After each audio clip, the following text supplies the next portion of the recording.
iya ka na kalihatan. Usa pangitaon na to kalipay di sa tubangan sa Dios. So ang problema ikaduha hindi na ko nahimong ang problema natural kita kay tao ka makautaw na tapat labi. Isabaw, unahan ang Diyos, palita ang kalipay niya sa Diyos, palipay ko karon Lord, nalipay ko kay nahan ka permanente Lord, nabuhatan na kong kusog, buhatan na ako, kung sa desires ang kasing-kasing. Anak ko, Diyos, bahala ng mga problema din na, kaya ang problema dawaton na ito na tungod kay ni ang patas sa kalibutan. So ang tao mawalay problema kung ano pa sa langit. Kaya kung mamatay ta, karon ang problema, di man ang uban sa tuwa.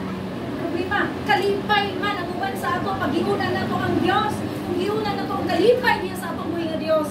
Ang maguban ka na ito ng kalipay, nga lundon kalipay, nga walay katapusan. So mauna ang atong imanan sa itong kasi. So number 4, nasayod kita na ang Diyos, nagbuhat og maayo sa tanan nga naigugma kaniya. Nasayod ka na. Kung kita naigugma kaniya nga matinudanon, sa man nga matinudanon, nagsunod sa tanan niyang sugo. Tanan yun. Wala siya nag-ingon, nasundan lang ninyo 99% lang. Tagaan taladay mo sa tanan. Huwag siya ningon.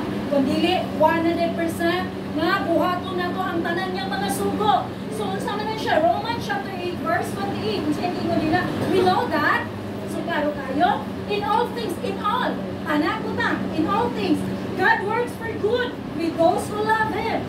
So, buhatag yun, umaayo ang Diyos sa tanan na naigugma kaniya.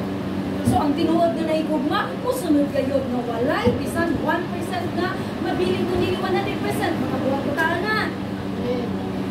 Klaro, di ba? Galisod to buhat sa 100% kapag sunod sa iyong mga sugo. Pinanawan pa lang natong treat sa mga kasalanan. Makakita lang ta sa atong mga kaigsuunan, nadugay kaayo nito nga og simba, yun ito nga kay naigibati, ito nga kay kwa nagisaway na dayon. Di ba? Hindi ito ka-perfect. Kunya nagabulag-bulag ta nga grupo, kunya ibisita din ta, di pa dungog-dungog na dayon. Di, kita mo perfect, iwan naman ang gugma. So kung na ang gugma, ihatagin na ito nga matinudanon. Mag-unsa man na itong giwali din na ang fulfillment of the law, ang Romans chapter 13 verse 10, nga wala man ka naghatag ng gugma, may bisan kinsa, bisan kung sa nga grupo, bisan kinsa nga tao, bisan kung sa nga relihiyon.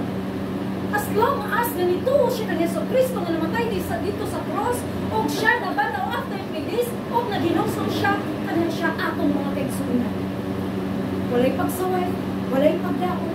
Di ba? Ang pinod na gugma, walay pagdaon ni bisan kinsa. So na, panihon kong basa kung na ang Bisaya. Thank you Lord, thank you Jesus. Romans chapter 8 verse 28. Thank you Lord, thank you Jesus. Hallelujah. Thank you Jesus. Chapter 8 verse 28. Atong pagbabasa ang Roma Kapitulo 8 versikulo 28. Kasayon kita nga diya sa tanang butang nagbuhat ang Dios alang sa kaayuhan atong higugma kanina. Katong iyang mga tinawag mula sa iyang katuyuan. Amen. Siguro sa iyang katuyuan. Katong higugma kanina. Kasayon kita kinsa ang higugma niya ang tuod. Kasayon kita na mismo sa tugabay na sayon ta kung higugma ba ang tuod. Nakasaway ta karon. Katong nga kaigsunan nakasaway ta. So, atong pagtanong itong kagalingan.